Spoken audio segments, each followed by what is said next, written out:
fotografia dela. Ela está tentando agir como um sinalizador, transmitindo a McMonagall o destinatário. Temos um jardim. É um jardim convencional. Jardins convencionais têm caminhos, a área aberta no centro, com árvores. E é um trabalho artístico de algum tipo no centro. Esse trabalho artístico é muito estranho. Ele é feito de cascalho ou pedra.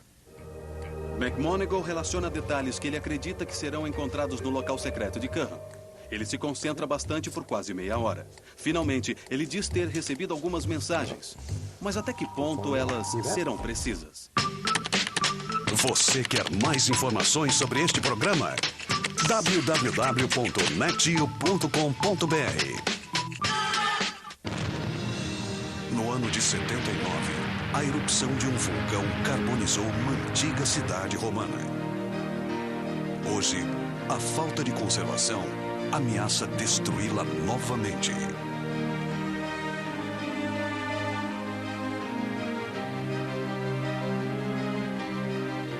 Pompeia e Herculano. Hoje, às 9 da noite, no Nat Geo.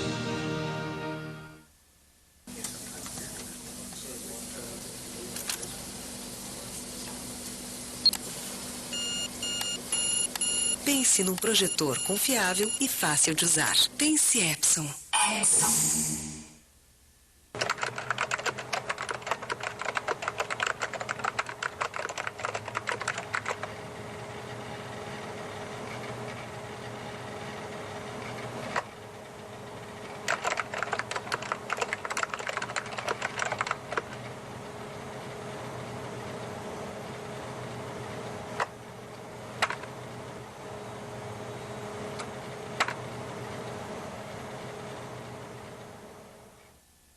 O que são esses barulhos? Acho que temos que sair. Não quero. Eu tô bem aqui. Nós temos que sair mesmo. Então, vai você primeiro. Último a sair. Penúltimo. Por que eu tenho que sair primeiro? Não se preocupe. Nós te ajudamos.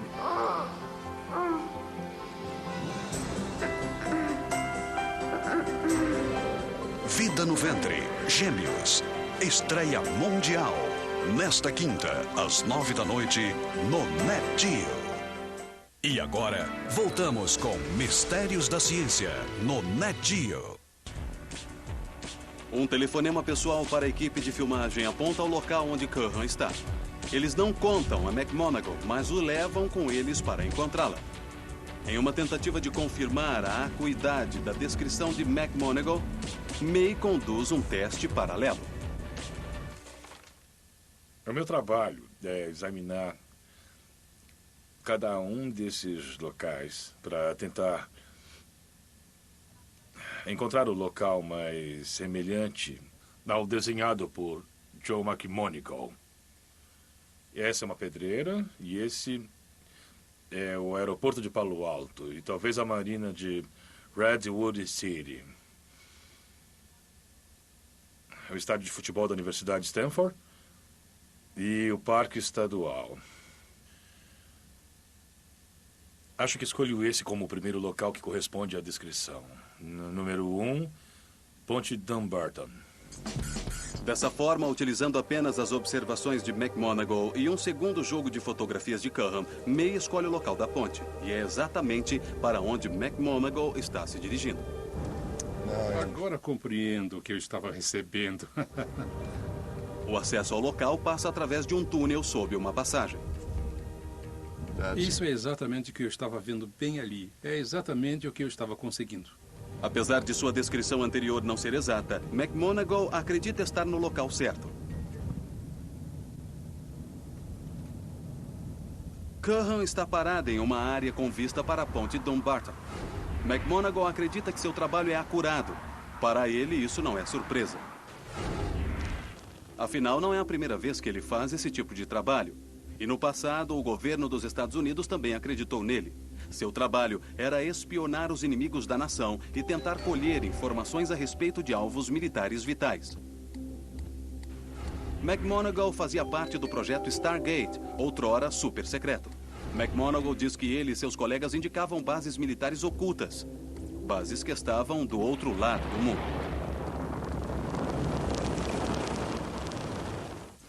Os exemplos vistos até agora do que pode ser considerado como telepatia foram, de certa forma, duvidosos.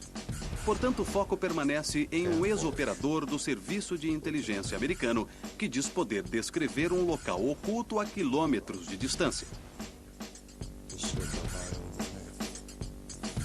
Joe McMonagle diz ter descoberto essa sua habilidade cerca de 25 anos atrás. Naquela época, o Serviço de Inteligência buscava maneiras de utilizar telepatia para ganhar a Guerra Fria.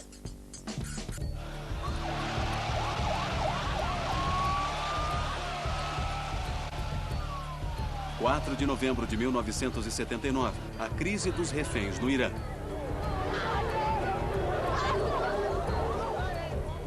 O início de um pesadelo de 444 dias para uma administração americana desesperada para trazer os reféns vivos para casa.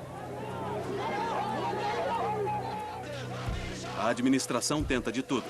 Técnicas convencionais de inteligência e um componente em comum, agentes que alegam ter poderes telepáticos. A continentes de distância do Irã, essa modesta casa em Fort Meade, Maryland, abriga o projeto super secreto do governo dos Estados Unidos sobre telepatia, conhecido como Projeto Stargate. Ele empregava pessoas que acreditavam ser capazes de sentir acontecimentos a milhares de quilômetros de distância. A CIA deu a essa habilidade o nome de visualização remota. McMonagle diz ter trabalhado durante 1 ano como visualizador remoto na crise dos reféns.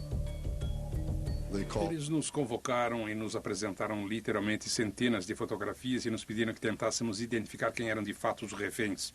Em seguida, diz McMonagle, os visualizadores remotos tentaram reunir mais informações sobre os reféns e a situação em que estavam. Estávamos fazendo tudo, desde localizar as condições dos reféns até tentar descobrir em que cômodo eram mantidos, suas condições de saúde, quem eram os sequestradores, como estavam armados, que tipo de armas estavam sendo usadas. Ele alega que as descrições de sua equipe foram de muita valia.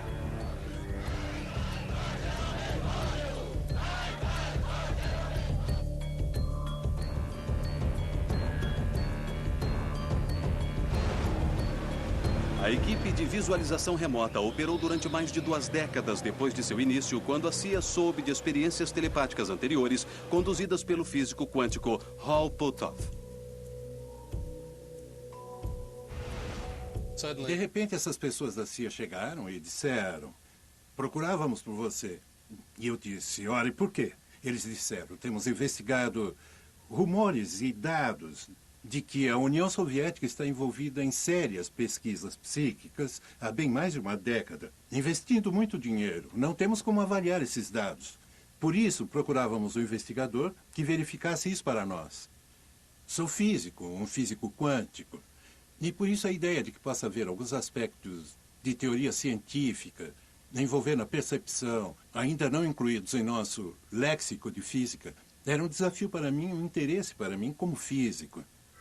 Puthoff formou um grupo que iniciou experiências com telepatia e visualização remota para a CIA, no Instituto de Pesquisa de Stanford. E nossa atividade específica acontecia em um edifício seguro, localizado aqui, no Laboratório de Radiofísica. E foi ali que a maior parte de nossas pesquisas aconteceram. Antigos visualizadores remotos contam que eles tentavam se concentrar em uma outra mente humana, conhecida por eles como o sinalizador, no local-alvo. É como se houvesse uma porta entre você e a cena. E é como se você fizesse um pequeno buraco nessa porta e desse uma olhada rápida. Então você faz outro buraco na porta e dá mais uma olhada. Cada buraco é como que uma experiência de percepção subliminar na qual você vê algo rapidamente. Você continua abrindo buracos e, no final, há buracos suficientes para que a porta caia aos pedaços e você tenha uma visão bastante boa da cena.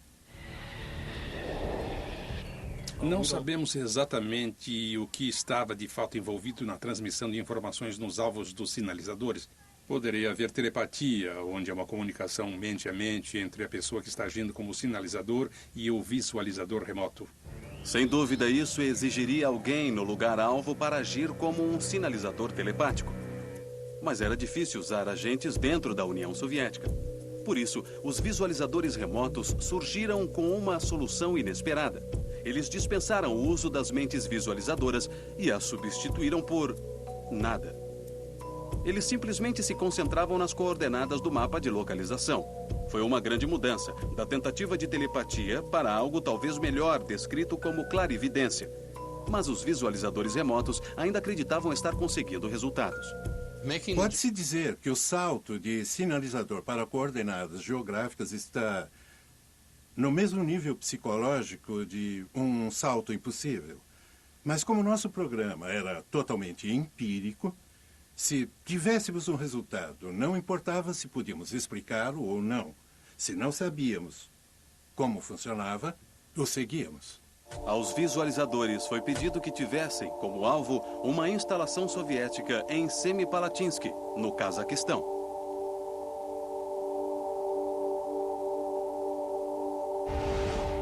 Putov alega que os resultados foram incríveis.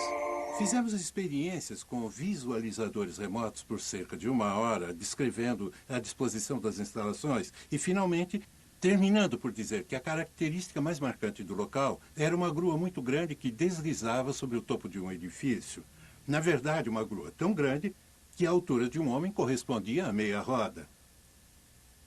Na verdade, é assim que o lugar é. Ele estava certo. Havia uma grua bastante grande.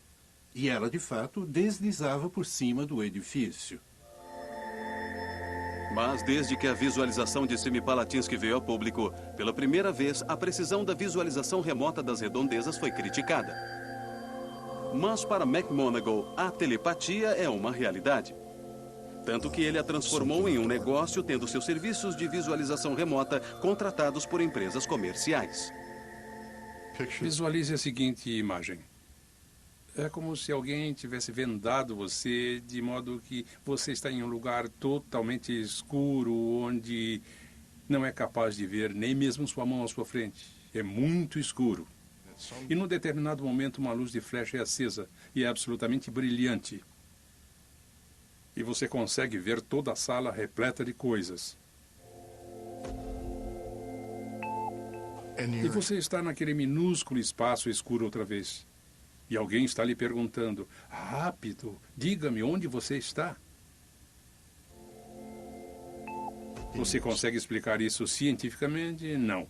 Nós ainda não chegamos lá. McMonagle alega ter recebido, então, um alvo verdadeiro. O Conselho de Segurança Nacional queria saber mais a respeito do que acontecia dentro de um enorme edifício ao norte da União Soviética, em Severodvinsk, um porto no Mar Branco. Pediram-me que descrevesse o que estava sob o teto desse edifício. E a imagem que eu tinha era a de 2 cilindros muito grandes sendo soldados juntos. Eu vi tubos de míssil inclinados. Vi um sistema de direção singular. E tudo isso acontecendo ao lado de um submarino de tamanho padrão, que para mim parecia minúsculo em relação ao que estava sendo construído. Era absolutamente enorme. Creio que o tamanho seria 2 vezes o de um submarino padrão. Ele diz ter sido ele quem descobriu que o edifício era, na verdade, uma fábrica de submarinos, ainda que estivesse a 800 metros do mar, sem uma via navegável para a água. Segundo McMonagle, a prova veio alguns meses depois. Cerca de 100 dias depois, surgiu uma grande escavadeira e começou a cortar um canal para o mar. E eles lançaram o maior submarino do mundo, da classe Tufão de submarinos. Eles o chamam de rabo de castor por ser tão grande e largo na parte traseira. Na verdade, eu recebi uma Legião de Mérito, uma das mais importantes comendas de tempos de paz e podem ser conferidas a alguém na área militar. Eu recebi a Legião do Mérito por meu trabalho como visualizador remoto, e aqui está a Legião do Mérito. Apesar das alegações de McMonagle, muitos continuam céticos quanto à visualização remota. Em 1995, a CIA encomendou um relatório sobre o programa. Um de seus autores criticava partes da